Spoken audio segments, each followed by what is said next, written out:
Yes, hano nje guha ikaze nanone kuri YouTube channel. Buri ku mwaka utangiye buri umwe wese arahiga, gusa benshi ibyo twahize ntabwo tubigeraho bitewe n'uko twebwe ku giti cyacu ari twebwe tubigiramo uruhare rurerure. Ese koko byasaba iki kugira ngo wige ikintu nawe uzakigereho? Buri umwe wese burya akunda umuntu urinda isezerano ryiwe, gusa benshi muri twebwe dutanga amasezerano y'ibyo tuzageraho tukarahirira n'abantu tutizeye ibiri imbere, gusa umwaka ugatangira uvuga ngo nzagera ku iki ngiki, ariko ugatangazwa n'ukuntu rwose umwaka iyo utangiye ibyumweru bibiri gusa bimwe wahize ntabwo uba ukiri kubikurikiza. Ese ni iki kibitera? Ni iki wakora kugira ngo ugere ku byo wahize nawe ubikurikize ube nk'abandi ugere ku nzozi zawe? Uyu mwanya rero tugiye kurebera hamwe ikintu cyangwa se ibisabwa kugira ngo umuntu agere ku nzozi zawe mw'uyu mwaka wa 2025 uzabe uwo wahoze wifuza, uwo wahoze usengera. Mbere na mbere reka maze nkubwire ngo uracyari kuri Rwandan Future, niho tugiye gukorera kino kiganiro, ngusaba gukanda subscribe kugira ngo tujye tubana mu biganiro byinshi bya buri munsi kandi bigiye bitandukanye. Buri ku mwaka utangiye rero nakubwiye ngo buri umwe wese arahiga, gusa benshi ibyo twahize ntabwo tubigeraho. Ese ni iki gishobora gutuma umuntu avuga ikintu ariko ntakigereho, ntagere ku nzozi ziwe? Burya ngo nawe ubwawe ku rwawe ruhare ku giti cyawe uba ubifitemo uruhare kuba wahiga ikintu ntukigereho, ugakora imyaka ibihumbi n'ibihumbi, ugasanga iminsi yose, imyaka yose, yaba iyo umaze yaba n'indi izaza uzaruhira zero cyangwa se waruhiye zero. Hari uburyo bumwe bwo kubirwanya. Burya ngo hari ibintu byinshi twebwe twibwira yuko ari iby'akamaro kuri twebwe, kandi ibyo bintu ari byo bituma utagera ku nzozi zawe, ari byo bikudindiza mu iterambere ryawe rya buri munsi. Ese ni iki wakora kugira ngo urwanye ibyo bintu, ubyirinde, wowe ahubwo ukore ube uwo wahoze wifuza? Burya ngo ikintu cya mbere gituma umuntu uwo ari we wese atagera ku nzozi ziwe, ataba uwo yahoze yifuza, burya ngo ni inshuti mbi. Inshuti mbi mw'ubu buzima tubayemo bwa buri munsi, abo twirirwana buri munsi nibo batudindiza. Rero wakibaza batudindiza gute? Koko nimba nawe iki kintu tugihurijeho, kanda like ku iyi video ndetse unayisharinge, unasige comment y'uburyo ubyumva nawe rwose, unatubwire uburyo guhiga inzozi ntuzihigure iyo ari we wahize ikintu ntukigereho wumva muri wowe umeze, kugira ngo dukomezanye ikiganiro. Rimwe na rimwe hari umuntu ahiga ikintu atakigeraho rwose agakomeza akagerageza. Burya baravuga ngo iby'Imana biribwa n'uwarambije. Kuko nimba ukoze ikintu rimwe ukabona ntukigezeho, ntugahite wiyumvisha yuko ubuzima bwawe burangiye. Oya, ntabwo ariko biri, ahubwo wowe komeza ukore, kubera yuko umunsi, isaha ku isaha, cya kintu ushobora kuzakigeraho. Uko bwije n'uko bukeye rero, burya ngo none yego uranezerewe, ariko ejo ntabwo uzi ko ariko bizaba bimeze. None uri kumwe n'inshuti zawe ari nazo za zindi zishobora gutuma ukora imyaka ibihumbi n'ibihumbi utaragera ku nzozi zawe. Burya ngo ikintu cya mbere gishobora kukudindiza nakikubwiye, ni inshuti mbi. Inshuti mbi wakibaza zikudindiza gute? Yego w'abantu muri kumwe nonaha kuri wowe ubona atari inshuti mbi, ariko se koko kugira ngo ubundi ujya guhitamo inshuti ubigenza gute? Iyo ugiye guhitamo umuntu mugomba kubana mu buzima bwa buri munsi, umuntu mugomba kuzajya muba muri kumwe cyane, uhitamo umuntu ugendeye kuki? Aho ngaho nawe watubwira uburyo iyo ugiye guhitamo umuntu mugomba kuba muri muzima, kubana mu buzima bwa buri munsi, ikintu ugenderaho uhitamo uwo muntu, ukavuga ngo byakanga byakunda uyu muntu agomba kuba inshuti zanjye. Ese ubundi ni ukubera iki umuntu iyo agiye guhitamo umukunzi abanza gufata igihe gitoya rwose, kitari gitoya, amwigaho, avuga ngo uyu muntu imyitwarire ni iyi ngiyi, kugira ngo amusabe urukundo, avuge ngo ninkundana n'uyu muntu koko nzaba nkundanye n'umuntu nifuza, mbere y'uko umusaba urukundo. Ariko urabanza ukamwigaho, ukabaririza amakuru yiwe nawe. Gusa iyo atari umuntu rwose, iyo ari umuntu ufite mu mutwe, nta kuntu apfa kuguhereza urukundo uwo mwanya ngo ni uko urumusabye, ahubwo nawe arakubwira ngo reka mbanze njye kubitekerezaho. Ese kubera icyo aba agiye kubitekerezaho? Ni ukugira ngo nawe abanze afate umwanya akwigeho. Ariko wowe nimba koko nawe ugiye guhitamo inshuti mugomba gukomezanya mu buzima, ugomba kubanza kuyigamo ukareba ese koko iyi nshuti ni iy'umumaro mu buzima bwanjye. Iyo usanze rero atari iy'umumaro nk'uyu mwaka, ugomba kuyisiga ukagenda wenyine. Burya ngo akenshi nk'ubuzima tubamo bwa buri munsi rwose, iyo urimo ukora ibintu wenyine ukajya kure y'abantu, abantu benshi rwose bakwita umuswa cyangwa se bakakwita umwirasi, kubera yuko usigaye ubihunza bitewe n'ibyo urimo gukora n'icyo ushaka kugeraho.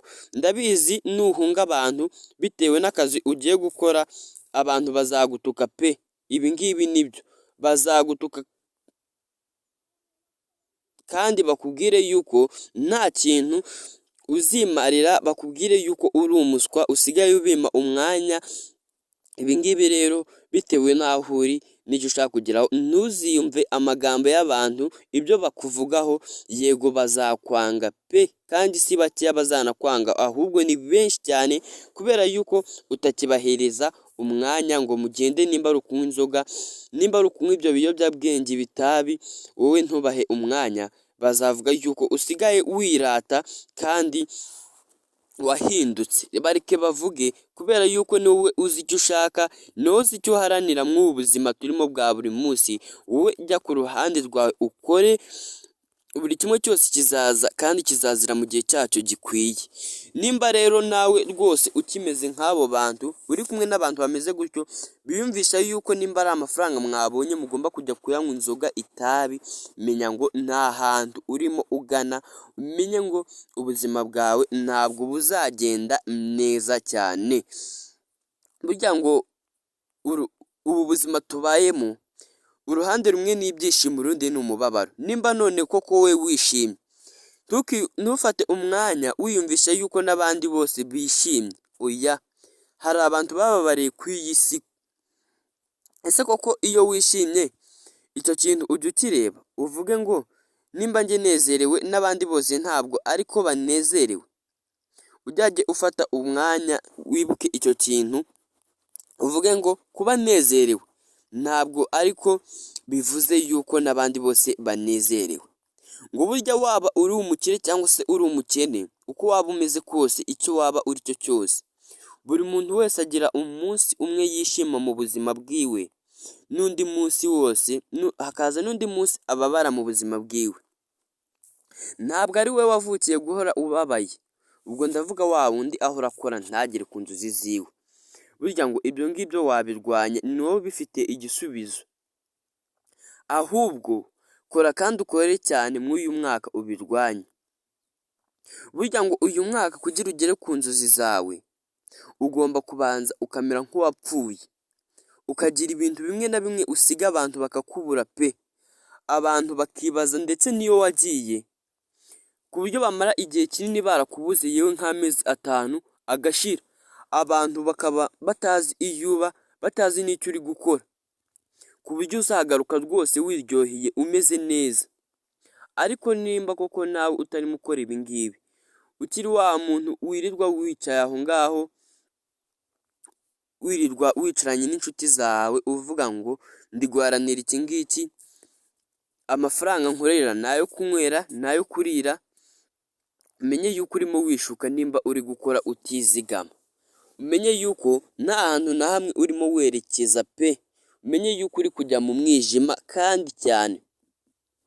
Uyu mwaka uburyo ugomba kubigenza, nimba ufite akazi kaguhemba amafaranga makeya, kugira ngo ubeho wishimye, nimba wubatse n'urugo wishime n'umuryango wawe, kandi buri umwe mwana wawe ufite avuge ngo nta kintu yakuburanye. Ugomba gukora ibi ngibi. Yego ufite akazi kaguhemba amafaranga makeya, tugiye gufatira urugero ku mafaranga 5,000 gusa.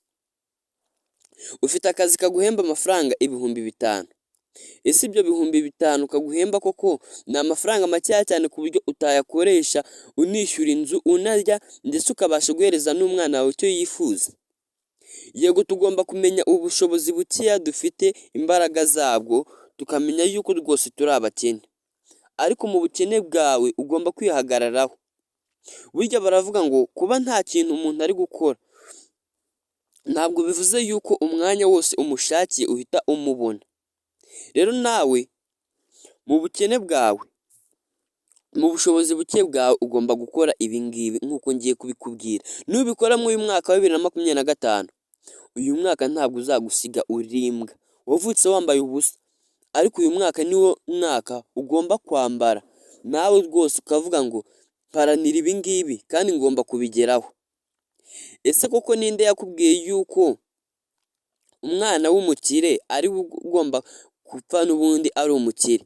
Ni aha ngaha ibintu twese bisigaye bipfira, ukiyumvisha ngo kuba waravukiye mu muryango ukennye n'ubundi ngo uzapfira mu muryango ukennye. Burya baca umugani mu Kinyarwanda ngo uvukiye mu nzu mbi n'ubundi asubira mu nzu mbi. Ariko nawe ku rwayo ruhande urebye, mu kuba mu iyo nzu mbi imyaka yawe yose umaze ku isi ubifitemo uruhare. Ese ni iki wagerageje kiranga ku buryo nawe wajya imbere y'Imana ukavuga ngo njye nakoze iki ngiki cyaranze? Mbere y'uko uzajya uvuga ngo nakoze iki cyaranze, uzajya ubanza wibuke iri jambo rivuga ngo iby'Imana biribwa n'uwarambije. Kandi nabwo nuzajya ujya gukora ikintu, uzajya wirinda kureba ibyo wahombye byose.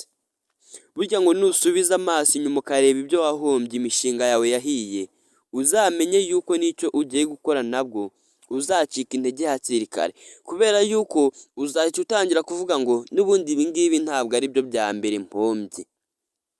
Ariko wowe aho uri uyu mwanya, uzi icyo ushaka, uzi icyo uharanira.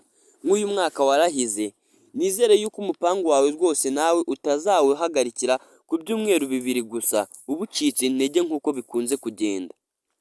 Hari uburyo bumwe bwo kubikora kugira ngo uyu mwaka ibyo wahize ntuzabihagarikire ku byumweru 2, uhite uvuga ngo ibi ngibi rwose nkwiye kubireka ntabwo ari byo. Ese koko nawe niko biza bigenda? Ibaze nawe uramutse uhaye umuntu isezerano nturisohoze, cyangwa se umuntu ari guhaye ntarisohoze, ni gute bikubangamira? Ni gute wowe bifata muri wowe? Reka tureke no kubifatira ku isezerano. Ibaze iyo ufitanye n'umuntu ikiraka ukaza ugakora, ariko wa muntu ugataha ataguhaye amafaranga, kandi uzi neza yuko ayo mafaranga ari kuguha ariyo wari kurariraho. Nawe noneho reba, ese iyo atakwishyuye bigenda gute? Reba uburyo rwose bikubabaza cyane kandi ku rwego rwo hejuru. Nurangiza nawe uhite ugaruka urebe ku ruhande, iyo utanze isezerano nturisohoze, uwo uhaye iryo sezerano abyakira gute? Uracyari kuri Rwandan Future, nkwibutsa gukanda subscribe kugira ngo tujye tubana mu biganiro byinshi bya buri munsi bigiye bitandukanye. 2025 ngira ngo umaze kumva nk'ibintu bingahe? Inshuti mbi wamaze kuzisiga kugira winjire muri uyu mwaka, ndetse n'ikindi rwose wamaze kumva yuko muri uyu mwaka ugomba kwizigama rwose kugira ngo ubuzima bwawe bukomeze bugende neza. Yewe ejo ku kazi wari uri gukora ntabwo uzi neza yuko ariko uzagahorana. Abantu benshi ku isi bakunze gushaka sharijeri ari uko telefoni zabo zazimye.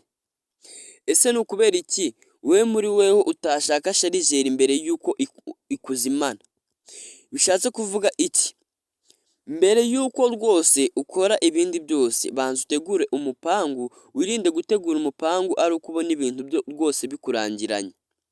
Ariko hano tubabwiye ngo wishaka sharijeri ari uko uruzi telefone yakuzimanye, ahubwo ushaka sharijeri mbere yuko telefoni ikuzimana rwose.